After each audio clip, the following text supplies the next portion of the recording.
오늘은 여러분들과 성령의 열매 중에 오래 참음에 대해서 말씀을 나누고자 합니다. 여러분은 오래 참음하면 어떤 이미지가 떠오르십니까?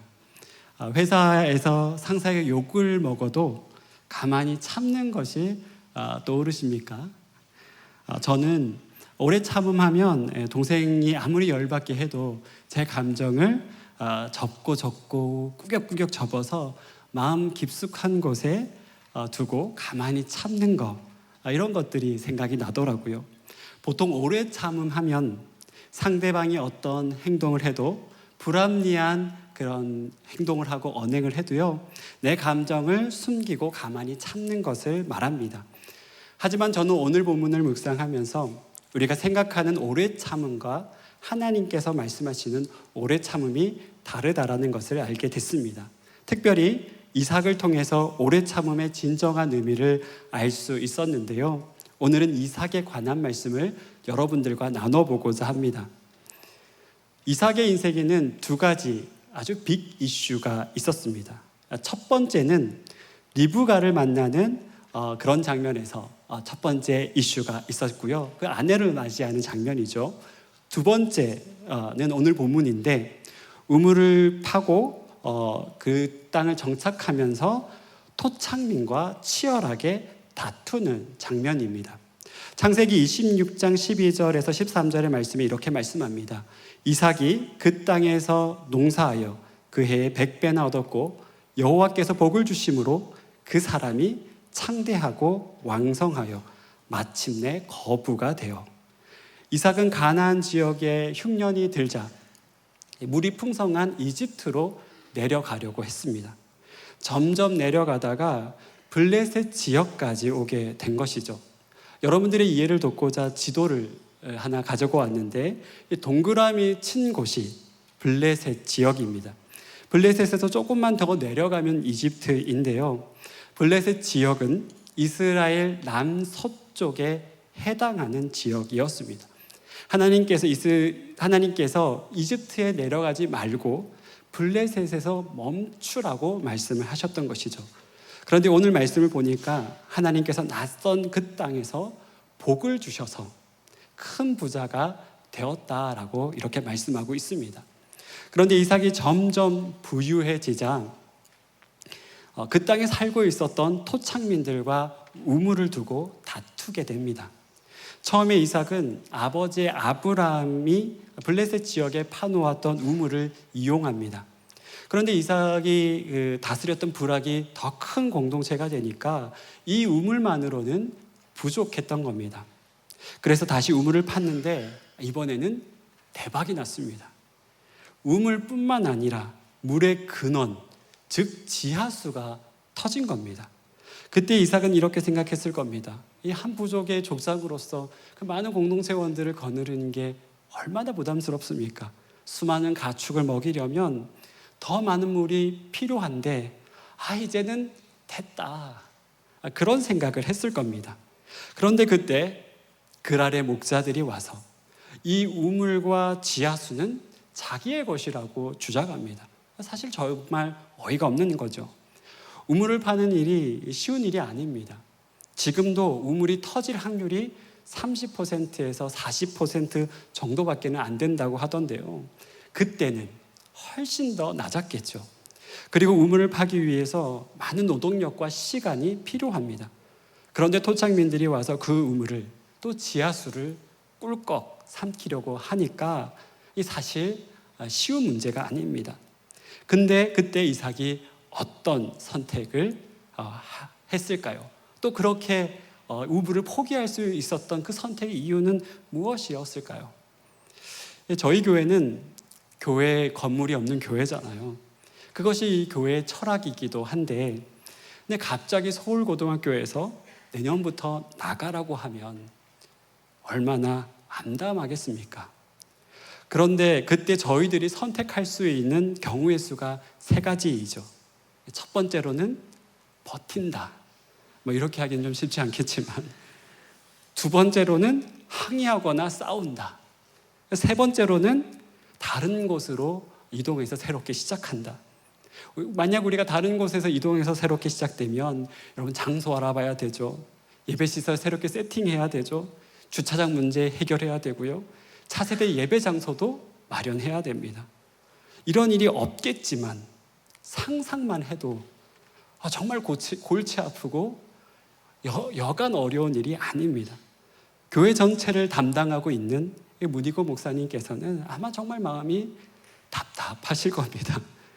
이삭이 처한 상황이 딱 이런 상황과 비슷했습니다. 팔레스타인 지역의 그 우물은요, 삶의 근간이 되는 겁니다. 그래서 우물 때문에 당시에는 전쟁도 많이 일어났습니다.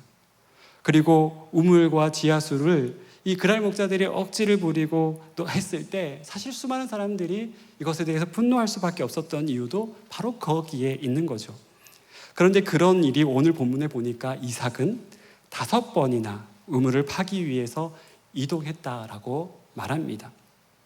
저희가 예배 장소를 5번 이동한다고 상상을 하면요, 생각만 해도 끔찍하죠. 그런데 이삭은 자신의 삶의 터전을 5번 옮깁니다. 두 번째 지도를 보면 이삭의 이동 경로를 표시해 뒀는데, 그랄에서 에셋에서 신나로, 신나에서 르호봇으로, 르호봇에서 브엘세바로 이동을 합니다.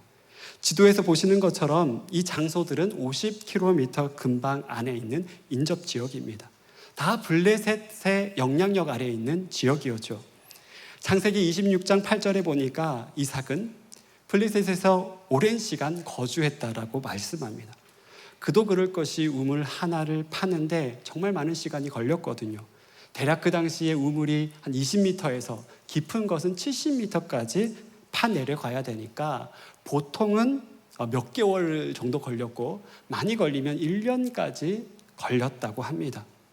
그러니까 이주하고 정착하는 데 시간 걸리죠. 또 우물을 파는데 1년 정도 시간이 걸리니까 이 우물을 다퉜던 이 시간들이 아무리 적게 잡아도 10년, 많으면 20-30년 정도 이삭이 고생했던 겁니다. 여러분, 이삭은 40살에 결혼을 했고요, 60에 야곱과 에서를 낳았습니다. 20년 동안 자녀를 갖지 못했던 것이죠. 그러니까 지금 이 분쟁이 일어나고 있는 이 시점이 적어도 이삭의 나이가 60세 이후였다라는 것을 알 수 있습니다. 이미 중년기를 지나고 있는 나이였죠. 그때 새로운 곳으로 이동한다라는 거, 젊은 시절보다 훨씬 더 어렵다라는 것을 우리는 충분히 이해할 수 있습니다. 여러분, 나이가 들어가면 들어갈수록 세상이 더 두려워지거든요.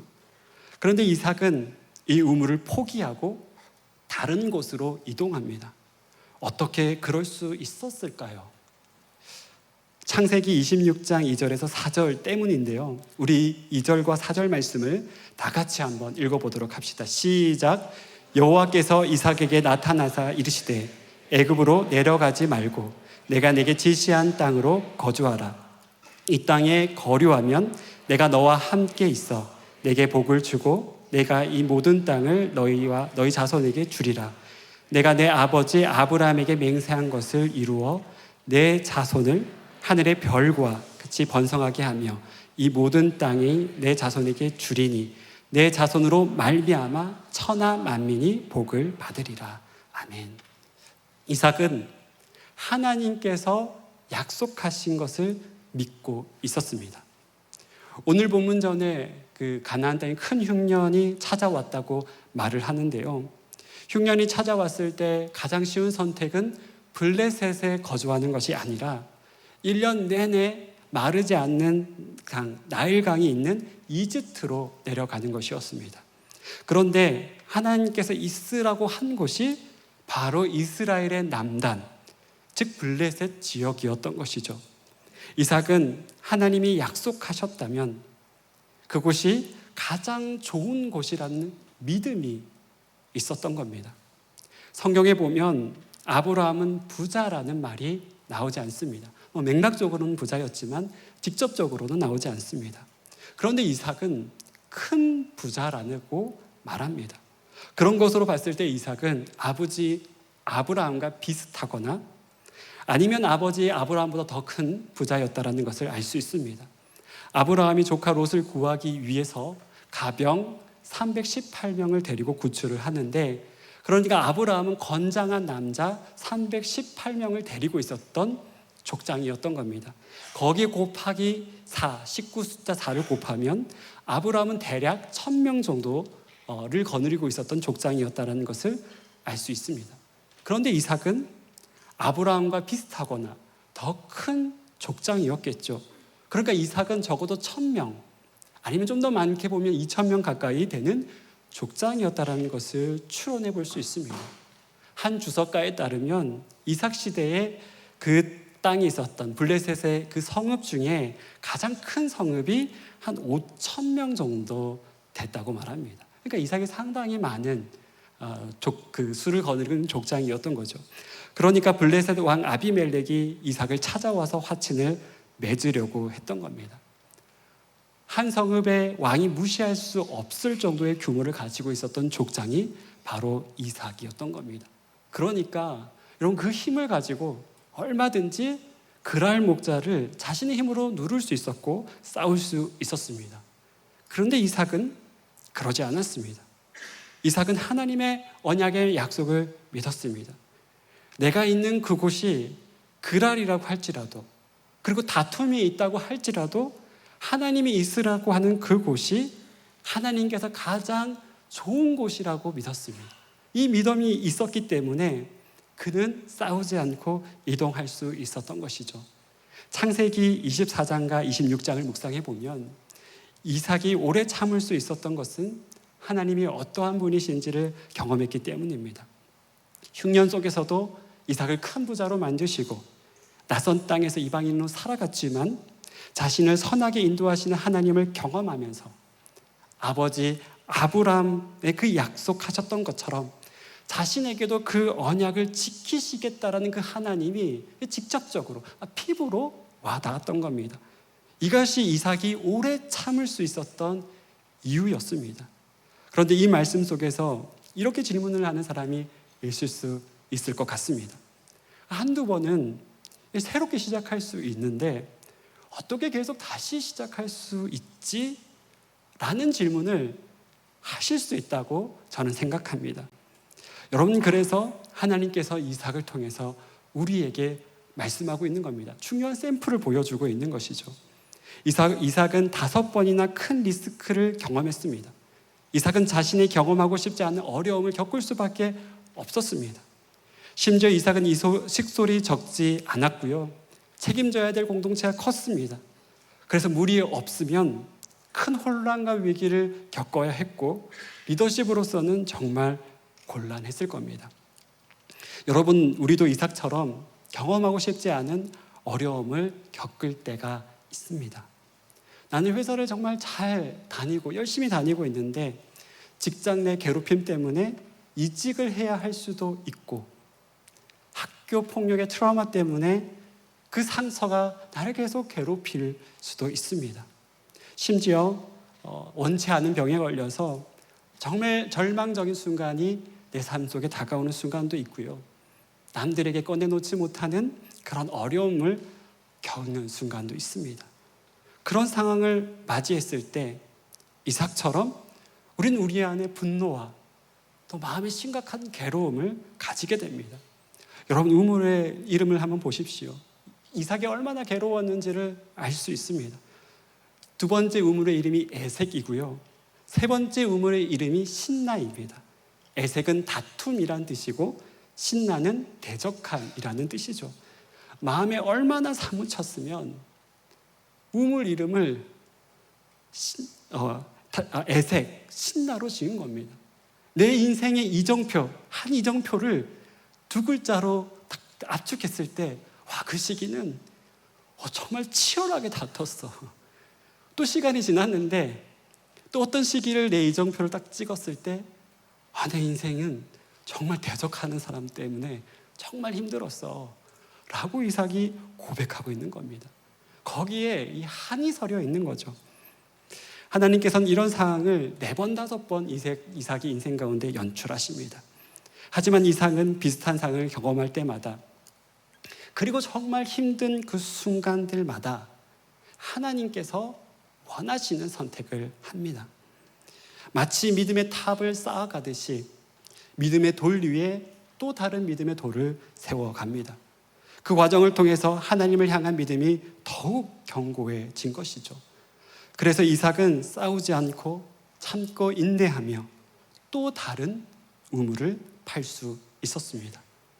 오래 참음의 열매는 한마디로 표현하면 믿음의 인내를 말합니다.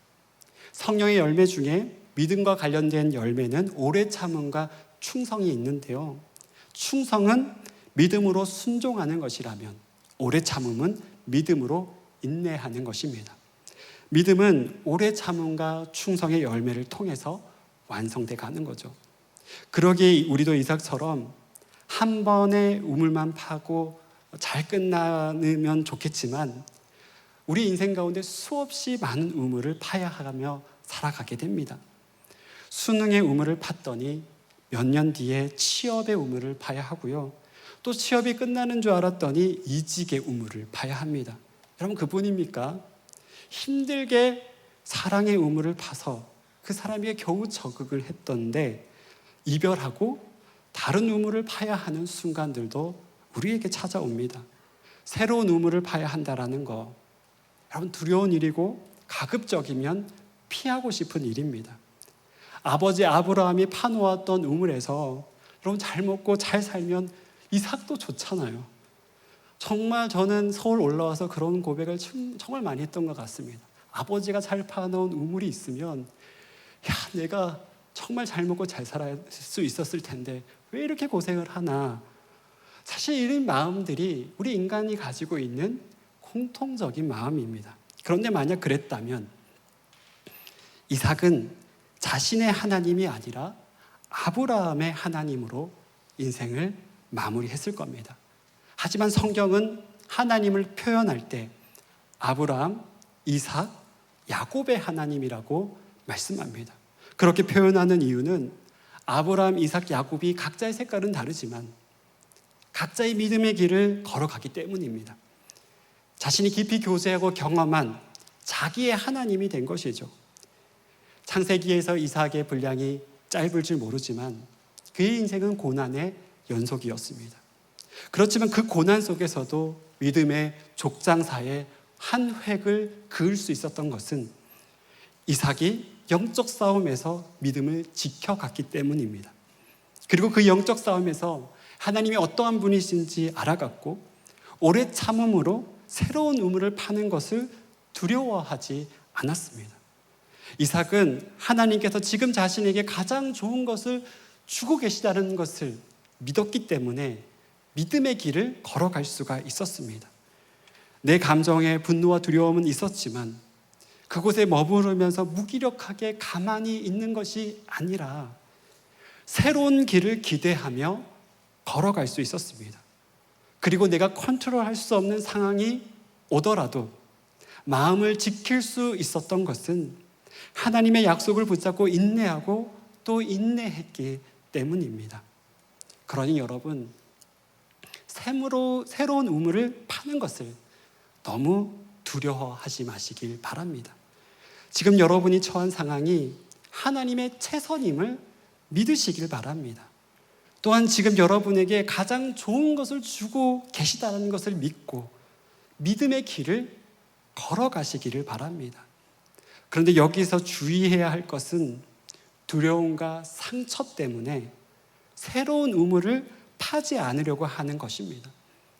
우리가 하나님을 믿는다면 반드시 하나님은 우리를 움직이십니다. 하나님께서 우리에게 새로운 우물을 파려고 하는데 두려움 때문에 그 자리에서 머무르고 움츠리고 있는 것은 믿음이 없는 행동입니다. 요즘 푸른 통독을 우리 청년들이 열심히 하고 있잖아요.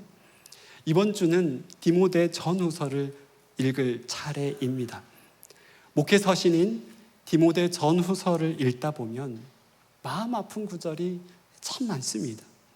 디모데 후서 1장 15절에 바울은 이렇게 자신의 아픔을 표현합니다. 아시아에 있는 모든 사람이 나를 버린 일을 내가 아나니 그 중에는 부겔로와 허모게네도 있느니라. 이렇게 말씀합니다. 바울의 목회 말년에 아시아의 많은 사람들이 바울을 버렸는데요, 그 중에 바울이 정말 사랑했던 동역자, 또 제자였던 부겔로와 허모게네도 있다라고 말합니다. 여기서 버렸다는 것은 완전히 관계를 단절한 거죠. 아시아는 지금의 튀르키예를 말하는데, 튀르키예는 바울의 핵심 사역지였고요, 평생을 바쳐서 교회를 세운 곳입니다. 대표적인 교회가 에베소 교회이죠. 그런데 이유는 다 알 수 없지만 그들은 바울과 완전히 관계가 끊어졌습니다. 이것이 목회자인 바울에게 얼마나 큰 상처인지 모릅니다. 저는 상상만 해도 그 송곳이 제 심장을 찌르는 것 같이 아픔이 느껴집니다. 목회를 하면서 가장 힘든 순간이 성도들에게 상처를 받는 겁니다. 그럼 목회의 근간이 흔들립니다. 다시 목회를 할 힘이 더 이상 나지 않습니다. 정말 내가 목회를 잘하고 있는 것이 맞나? 목회자로서 하나님을 나를 부르신 것이 맞나? 라는 근원적인 질문이 생겨납니다. 특히 자신이 사랑했던 성도가 떠날 때 그 아픔은 이루 말할 수 없습니다. 저희 장인 어른이 일본에서 교회를 세우시고 지금도 선교를 하고 계신데요, 일본 선교가 정말 어렵잖아요. 한 명이 주님의 품으로 돌아오는데 정말 많은 시간이 걸립니다. 그래서 한 성도를 예수 믿게 하기 위해서 몇 년을 섬깁니다. 매주 한국어도 가르치고 또 식사로도 섬기고, 그런데 어느 날 아무 말 없이 교회를 떠나는 일본 성도들이 있습니다. 그러면 그렇게 강건하고 성령 충만했던 저희 아버님이 오랜 시간 끙끙 앓으시더라고요. 그런데 바울도 그렇고 저희 아버님도 그렇고 정말 존경스러운 것은 뭐냐면 새로운 의무를 파더라고요. 목회를 하는 것이 두렵지만 또 다른 성도들을 사랑하고 섬기는 것이 쉬운 일은 아니지만 앞으로 또 상처를 받는다 할지라도 새로운 의무를 파더라고요. 여러분, 바울이 어떻게 그럴 수 있었겠습니까? 이제 바울이 노년이 돼서 자신의 곁에 아무도 없다고 말합니다. 얼마나 고독하고 외로웠겠습니까? 하지만 그는 그 순간도 자기가 열심히 젊을 때 그 달려갔던 순간이 아니라 노년이 돼서 자기 주변에 아무도 없었던 그 순간도 하나님의 최선이자 하나님의 선물이라고 그는 고백합니다. 바울은 마지막에 이렇게 말씀합니다. 어쩌면 바울의 마지막 그 말이라고도 할 수 있는데, 디모데 후서 4장 6절에서 8절을 이렇게 말하는데요, 우리 다 같이 이 말씀을 읽어보도록 합시다. 시작. 전제와 같이 내가 벌써 부어지고 나의 떠날 시각이 가까웠도다. 나는 선한 싸움을 싸우고 나의 달려갈 길을 마치고 믿음을 지켰으니 이제 후로는 나를 위하여 의의 면류관이 예비되었으므로 주 곧 의로우신 재판장이 그날에 내게 주실 것이며 내게만 아니라 주의 나타나심을 사모하는 모든 자에게도니라. 아멘. 바울이 이제 떠날 날이 얼마 남지 않았다고 말합니다. 그렇게 상처받고 힘들었으면 여러분 이제는 그냥 좀 쉬어도 되잖아요. 그런데 그 순간에도 지금 바울이 뭐 하고 있냐면 다음 세대 목회자인 디모데를 세워가기 위해서 최선을 다하고 있는 겁니다. 교회를 위해서, 그리고 자신을 사랑했던 그 성도들을 위해서 모든 것을 다 하고 있는 겁니다. 마지막까지 자신이 팔 수 있었던 의무를 받던 거죠. 특히 바울은 믿음을 지켰다고 말합니다. 즉 그는 끝까지 인내하며 오래 참았습니다. 비록 자신의 마음에 상처는 남았지만 그는 이 싸움을 끝까지 싸웠을 때 그 믿음이 더욱더 견고해졌던 것이고요, 그의 마음속에 하나님의 나라의 꿈을, 그 소망을 품었던 겁니다. 그런 의미에서 바울의 인생이야말로 가장 가치 있는 인생이었고 가장 의미 있는 인생이었으며 또한 저는 가장 행복한 인생이었다라고 믿습니다. 왜냐하면 그 안에 선한 싸움을 싸워서 그 싸우는 과정 속에 힘든 것만 있는 것이 아니라 그 안에 소망이 가득 부어졌기 때문입니다. 상처와 아픔을 상쇄할 만큼 기쁨과 감사와 찬양이 그 안에 있었던 거죠. 이제 말씀을 좀 맺으려고 합니다. 로마서 5장 3절에서 5절은 이렇게 말씀합니다. 다만 이뿐만 아니라 우리는 환난과 있는 중에서도 즐거워하나니 이는 환난은 인내를, 인내는 연단을, 연단은 소망을 이루는 줄 알미로다. 소망이 우리를 부끄럽게 하지 아니함은 우리에게 주신 성령으로 말미암아 하나님의 사랑이 우리 마음에 부은 바 됨이니. 우리의 삶에 우물을 계속 파야 하는 상황이 생길지도 모릅니다. 아니, 생길 때가 많습니다. 우리는 그럴 때마다 고민하고 갈등하겠죠. 하지만 하나님께서는 환난을 통해서 인내를, 또 인내를 통해서 연단을, 연단을 통해서 소망을 이루어 가신다고 말씀하고 있습니다. 환난, 인내, 연단까지를 우리는 믿음의 싸움이라고 말하고 또 오래 참음이라고 말합니다. 그런데 꼭 기억해야 할 것은 인내와 연단의 시간 속에서도 하나님께서는 우리에게 좋은 것을 주시는 분이라는 것을 잊지 마시기를 바랍니다. 그리고 그 상황 속에서 끝까지 버티고 그냥 수동적으로 머물러 있는 것만 있는 것이 아니라 새로운 우물을 파야 한다는 것, 또 그렇게 하나님께서 말씀하셨을 때 이삭처럼 주저하지 말아야 된다는 것을 여러분 반드시 기억하시길 바랍니다. 그럴 때 하나님께서 우리에게 소망을 주실 겁니다. 나를 통해서 하시는 일들을 보면서 내 인생이 정말 가치 있는 인생이라는 것을, 또 나를 통해서 만들어 가신 그 하나님의 나라가 얼마나 가치 있는 것이라는 것을 이 소망을 통해서 우리에게 보여주실 것입니다. 여러분, 사람은 소망을 먹고 살아가죠. 우리가 오래 참을 수 있는 것은, 믿음의 싸움을 인내할 수 있는 것은 다른 이유가 아닙니다.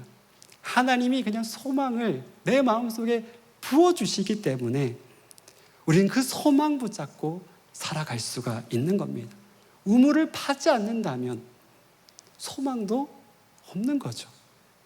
우리가 우물을 팠을 때, 믿음의 싸움을 이기고 그 걸음을 걸어갔을 때 하나님께서는 반드시 우리의 삶 가운데, 또 여기 앉아있는 성도들과 또 우리 모든 청년들 가운데 소망을 부어주실 것이라 믿습니다. 그런 우리 귀한 청년들과 성도들 되시기를 진심으로 축복합니다.